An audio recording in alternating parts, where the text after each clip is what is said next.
Former South Bend Mayor Pete Buttigieg admitted the city failed in retaining black police officers. Sen. Elizabeth Warren confirmed that she'd pull combat troops out of the Middle East.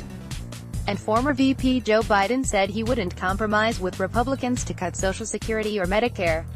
Period. The Democratic presidential contenders defended their records and charted out competing visions for the White House Monday at the 2020 Iowa Brown. In interviews with Vice News correspondents, 8 candidates drilled into criminal justice, immigration, and other issues affecting minority communities around the country. Here's what went down. Sen.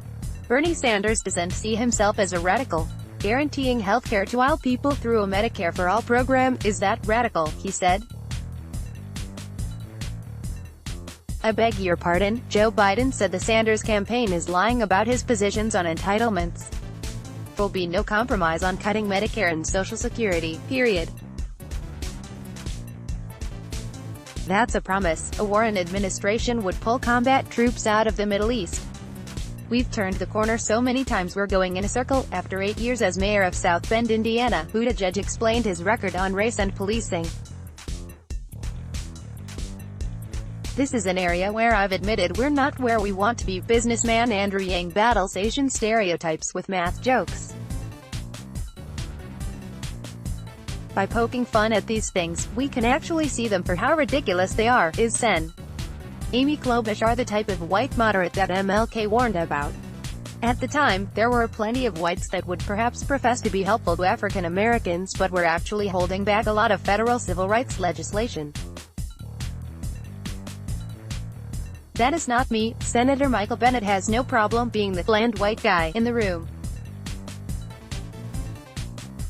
I've stayed in the race because I actually think I have a stronger anti-poverty platform than anyone in the race. Former Congressman John Delaney argued that Medicare for All is political suicide. It's never going to happen. I'm actually for doing things that are going to happen. Coming on Martin Luther King Jr. Day, the forum gave candidates the chance to address non-white Americans who will comprise 1/3 of eligible voters for the first time. Watch the replay on Facebook. Cover: Vermont Senator Bernie Sanders at the 2020 Iowa Brown. 2020. Photo: Justin Hayworth, Vice News. Let's block ads. Why?